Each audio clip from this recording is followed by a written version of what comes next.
Wah, senang sekali. Hari ini Rose bertemu dengan adik-adik kembali. Langitnya cerah, tamannya indah, semua ciptaan Tuhan. Lausa Dewi. Siapa ya adik-adik yang panggil Rose Dewi? Hai Lausa, sudah lama ya Valeri tidak bertemu dengan Lausa Dewi. Iya, sudah 1 tahun lebih ya Valeri kita tidak bertemu. Valeri kangen ke sekolah minggu Lausa, bertemu teman-teman di kelas dan mendengar Lausa bercerita. Iya, kita doakan ya supaya pandemi ini segera berlalu. Sekalipun tidak bisa beribadah di gereja, tapi kita harus semangat ya, Von. Iya Lausa, Valeri akan terus bersemangat dan bersukacita sekalipun corona belum selesai. Iya, yuk kita berdoa.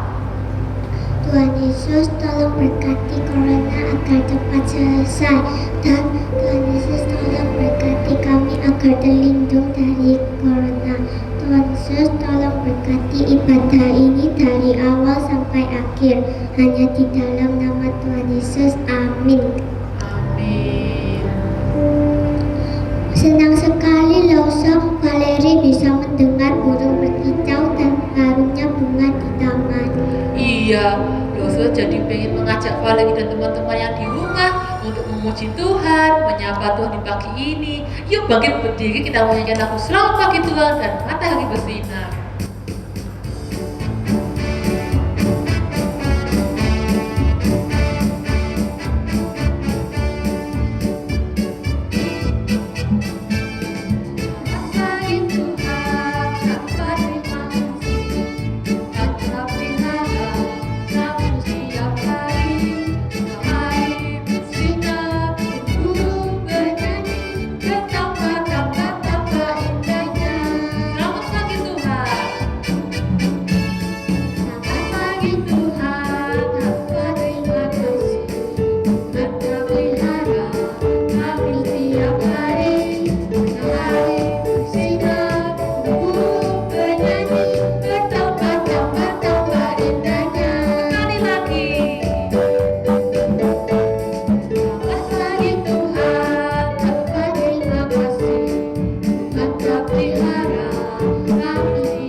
Valeri sudah tinggi ya.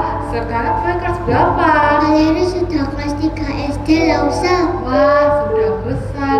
Makin besar harus makin berkenan. Berkenan itu apa ya Lausa? Berkenan itu perbuatan yang menyenangkan hati Tuhan, seperti membaca Alkitab, berdoa, bahkan beribadah. Selain itu harus peduli dengan sesama dan memberi bantuan jika ada yang membutuhkan. Oh ya Lausa, Valeri mau rajin dan setia ikut Tuhan, suka menolong dan berbagi. Iya, Rose dan adik-adik yang di rumah juga harus belajar ya, setia mengikut Tuhan dan mau belajar taat, sehingga hidup kita berkenan di hadapan Tuhan.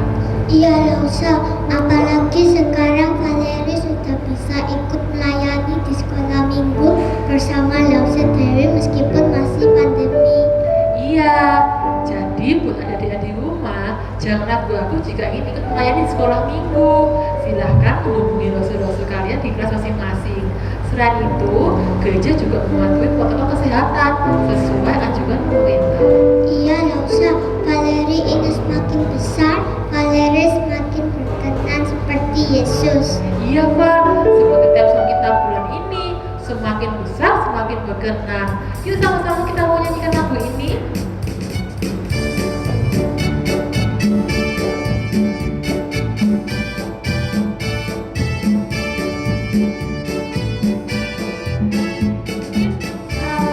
Semakin berkenan di hadapan para manusia. Seperti Yesus, seperti Yesus. Makin besar, oh makin berkenan. Sekali lagi. Makin besar, makin berkenan di hadapan para manusia. Seperti Yesus, seperti Yesus. Makin besar, oh makin berkenan. Sekali lagi adik-adik. Makin besar, makin berkenan di hadapan Allah dan manusia. Seperti Yesus, seperti Yesus. Makin besar, oh makin berkenan. Oh ya Lausa, Valeri punya satu ayat emas yang ingin dibagikan buat teman-teman di rumah. Apa ya Valerie? Lukas 11 ayat 28. Tetapi ia berkata, yang berbahagia ialah mereka yang mendengarkan firman Allah dan yang meliharanya.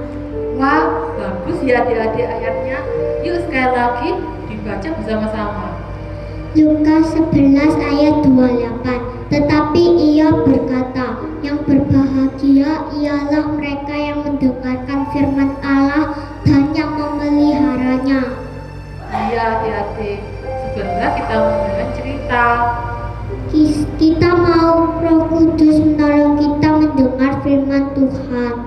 Iya, supaya kita bisa melakukan firman Tuhan setiap hari.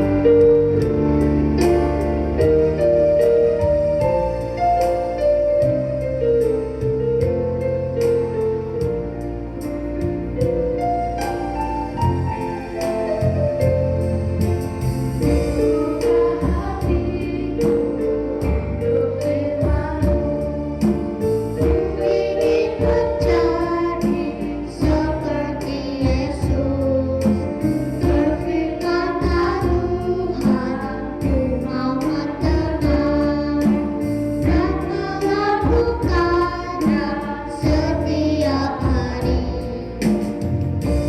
Kudus yang mengalir, tolong aku menuruti firman Tuhan. Kudus yang mengalir, jadikanku anak Tuhan yang manis. Buka hati. Buka hatiku untuk firman-Mu. Ku ingin menjadi seperti Yesus. Berfirman-Nya Tuhan, ku mau mendengar dan melakukannya setiap hari. Kudus yang manis, tolong aku menuruti firman Tuhan. Kudus yang manis, jadikanku anak Tuhan yang manis. Anak Tuhan yang manis. Anak Tuhan yang manis.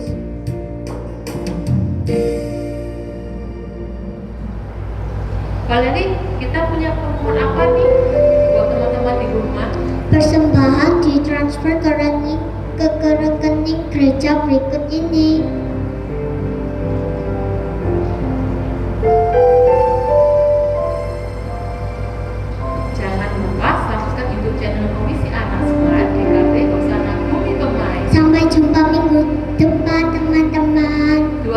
memberkati. Bye-bye.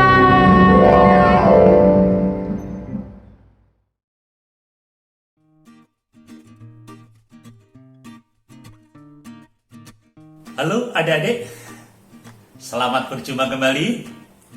Salam smile heboh.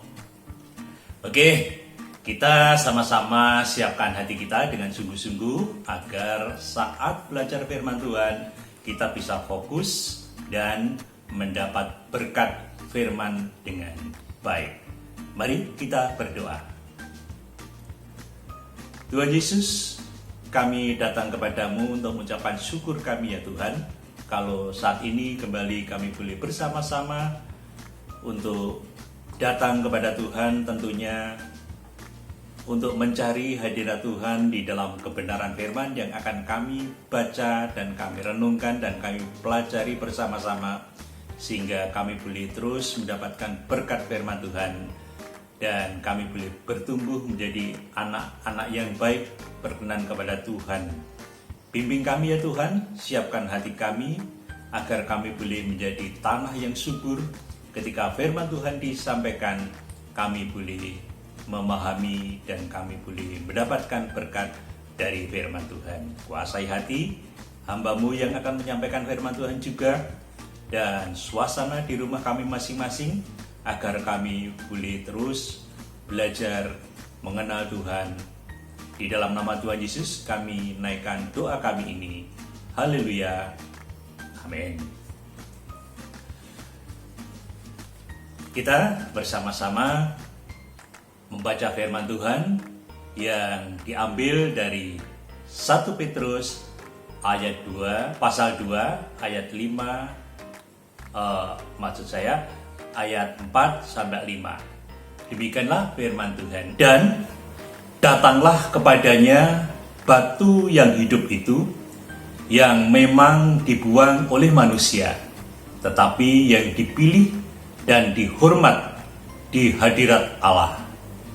Dan biarlah kamu juga dipergunakan sebagai batu hidup untuk pembangunan suatu rumah rohani, bagi suatu imamat kudus, untuk mempersembahkan persembahan rohani yang karena Yesus Kristus berkenan kepada Allah. Adik-adik, hari ini kita akan belajar sekaligus membicarakan sebuah kisah seorang raja besar dan terkenal karena kemasyhurannya, keunikannya, atau kebesarannya yang tidak tertandingi oleh raja manapun juga. Bahkan Tuhan berkenan mencatat, ya saya ulangi lagi, Tuhan berkenan mencatat perjalanannya secara utuh di dalam Alkitab. Alkitab menyebutkan setelah dia, maksudnya raja itu, tidak ada raja yang dapat menyaingi kemasyhurannya. Ayo, siapa sih bisa nebak nama raja itu? Iya, betul sekali, dia Raja Salomo. Saya sudah tahu loh, mungkin adik-adik akan berkata seperti ini, saya tahu cerita itu. Ya, memang benar. Siapa yang tidak kenal dengan Raja Salomo, raja yang mendapatkan hikmat kepandaian, hikmat kebijaksanaan lebih. Bahkan Alkitab mencatat tidak ada lagi raja yang memiliki hikmat yang lebih besar dari Salomo. Supaya adik-adik tidak bosan dengan kisah ini, ya, maksud saya kisah perjalanan Raja Salomo, saya akan mengajak kalian melihat hal-hal yang lain yang mungkin tentang keunikan Raja Salomo. Pertama, Salomo, raja yang termasyhur itu, ternyata dia adalah anak dari seorang raja besar juga. Oh, pantesan. Raja yang sangat ditakuti pada waktu itu oleh para lawan-lawannya. raja yang ahli mengatur barisan prajurit-prajurit saat bertempur atau pergi berperang. Ya, adik-adik pasti tahu kan namanya Raja Daud. Jadi Salomo adalah anak dari Daud. Kalau Daud ditakuti oleh raja-raja di sekitarnya, bagaimana dengan Salomo? Demikian juga Salomo juga sangat disegani oleh raja-raja di sekitarnya. Karena apa? Karena dia mempunyai hikmat kepandaiannya dalam memimpin bangsa Israel. Itu tadi yang pertama ya. Terus yang kedua, kalau Daud itu kisahnya ditulis dalam kitab 1 dan 2 Samuel yang mengisahkan bagaimana akhirnya Daud menggantikan Raja Saul untuk menjadi Raja Israel. Sedangkan Salomo kisahnya ditulis dalam kitab 1 dan 2 Raja-Raja saat ia menggantikan Daud yang memang usianya sudah sangat tua, di mana kedua kitab tersebut disusun secara berurutan. Jadi setelah 1 Samuel, 2 Samuel, 1 Raja-Raja, 2 Raja-Raja, itu maksudnya. Yang ketiga, gema kerinduan untuk membangun bait suci sebetulnya sudah dimulai dari atau oleh Raja Daud. Tetapi Tuhan tidak menghendaki kalau Daud yang membangun tempat Tuhan. Tetapi Tuhan berkata, nanti kalau anakmu jadi raja, dialah yang akan kupilih untuk memimpin saat pembangunan bait suci. Masih ingat adik-adik? Berapa lama Salomo membangun bait suci itu? Ya, 7 tahun. Yang keempat, nama Daud selalu dikaitkan bahwa keturunannya nanti akan lahir seorang raja besar yang disebut Mesias. Tentunya siapa Mesias? Ya, yaitu Tuhan Yesus yang kedatangannya di dunia ini untuk mencari dan menebus serta menyelamatkan manusia yang berdosa, termasuk kalian dan saya. Sedangkan Salomo adalah simbol dari kebesaran seorang raja yang hikmatnya menyelamatkan manusia dari dosa. Meskipun Alkitab mencatat akhirnya di masa tuanya Salomo jatuh di dalam dosa. Seperti hal itu dinubuatkan yang diucapkan oleh Samuel ya di dalam 1 Samuel pasal 15 ayat 28 dan 29 yang bunyinya demikian. Kemudian berkatalah Samuel kepadanya, Tuhan telah mengoyakkan daripadamu jabatan Raja Israel pada hari ini dan setelah memberikannya kepada orang lain yang lebih baik daripadamu. Lagi sang mulia tidak berdusta dan ia tidak tahu menyesal, sebab ia bukan manusia yang harus menyesal. Itulah adik-adik beberapa catatan yang unik tentang Raja Salomo dan mari kita pelajari beberapa prestasi yang dilakukan oleh Raja Salomo. Maksud saya, tadi ada 4 keunikan ya dari Raja Salomo, dan 4 keunikan itulah yang bisa dicatatkan di dalam firman Tuhan, dan keempat keunikan itulah yang membuat kita harus belajar lebih sungguh-sungguh tentang kebenaran firman Tuhan. Dan mari kita pelajari beberapa prestasi yang sudah dilakukan oleh Raja Salomo. Pertama, di dalam Alkitab mengatakan bahwa Salomo mempunyai hikmat. Jadi setelah Salomo memiliki hikmat itu, atau setelah Salomo mendapatkan hikmat dari Tuhan, maka Salomo bisa memimpin bangsa Israel dengan sangat adil. sehingga bangsa Israel semakin diberkati oleh Tuhan dengan sangat melimpah juga. Kalau adik-adik bertanya, apakah kita bisa minta pada Tuhan supaya kita diberi hikmat? Jawabannya, Tuhan akan memberi jika kita memohon dengan sungguh-sungguh di dalam iman. Seperti yang dikatakan Alkitab, yaitu Yakobus pasal 1 ayat 5.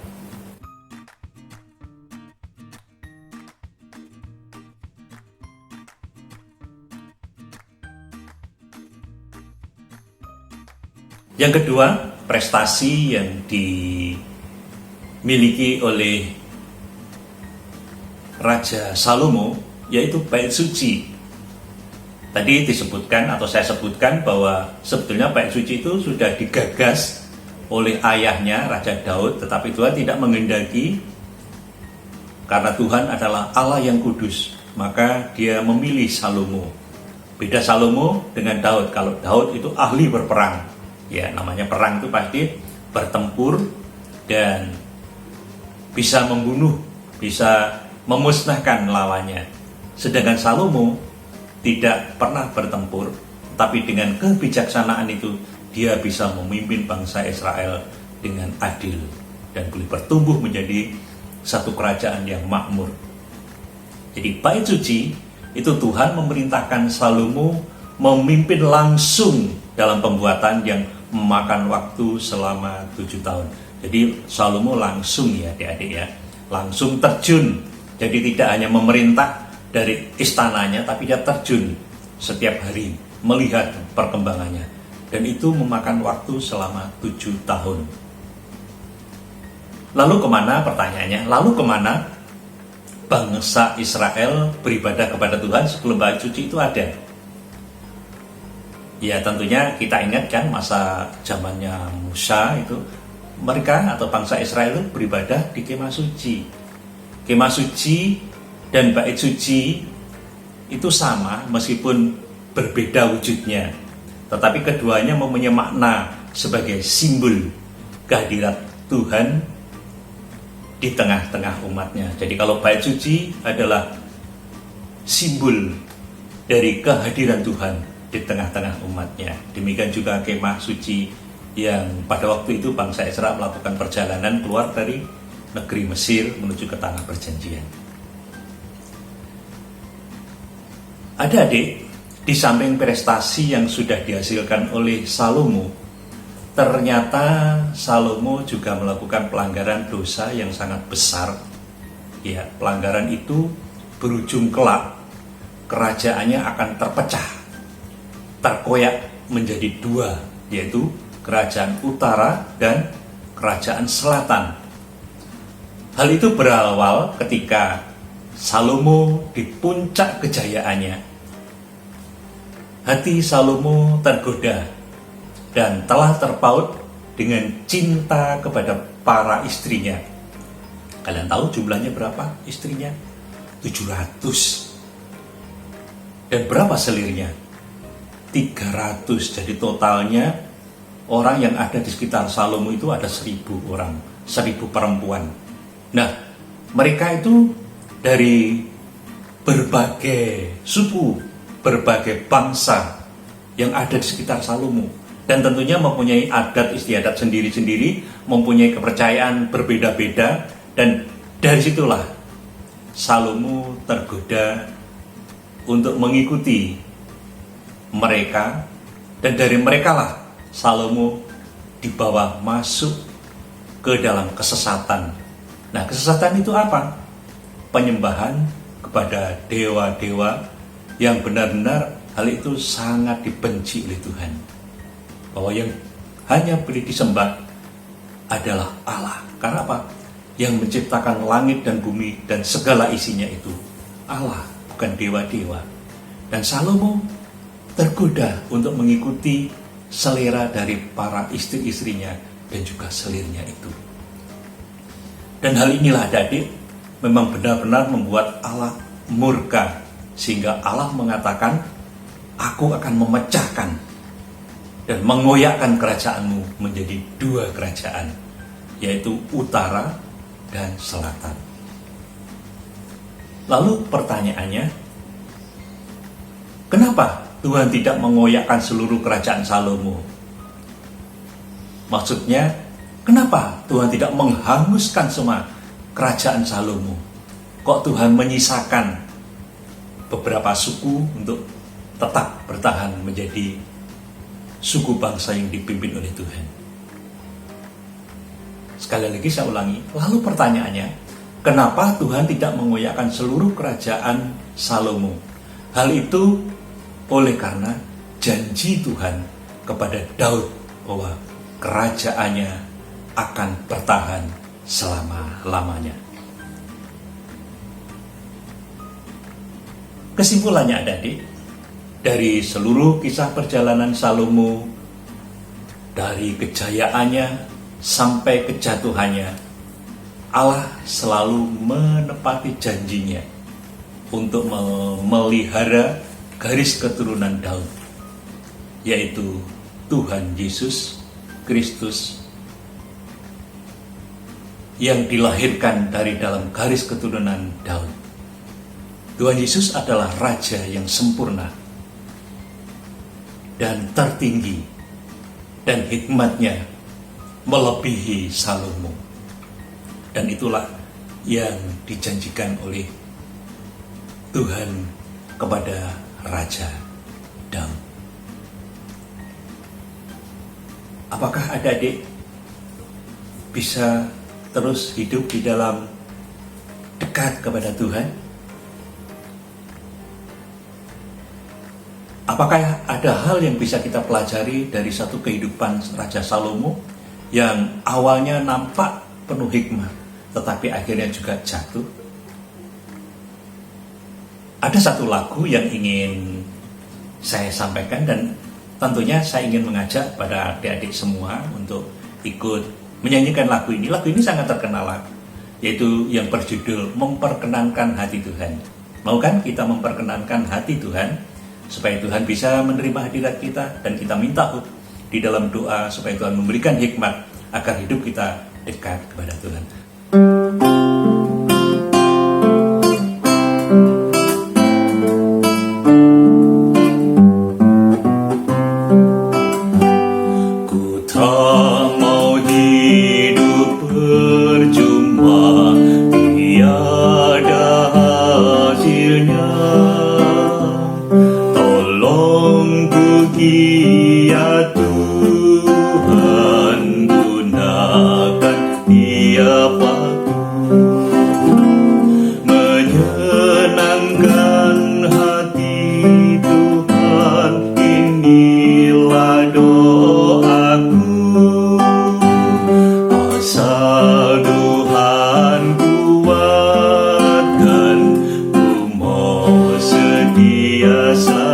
Sekali lagi ya.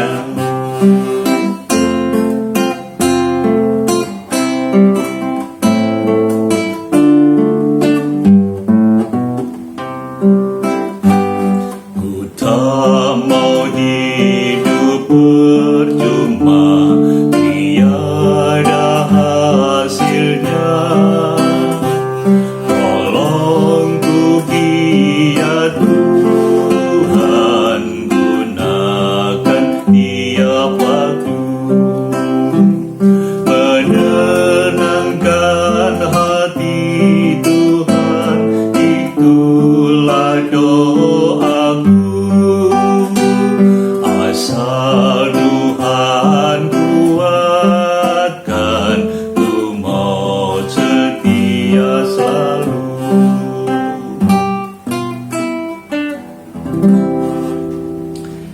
Mari kita tutup di dalam doa.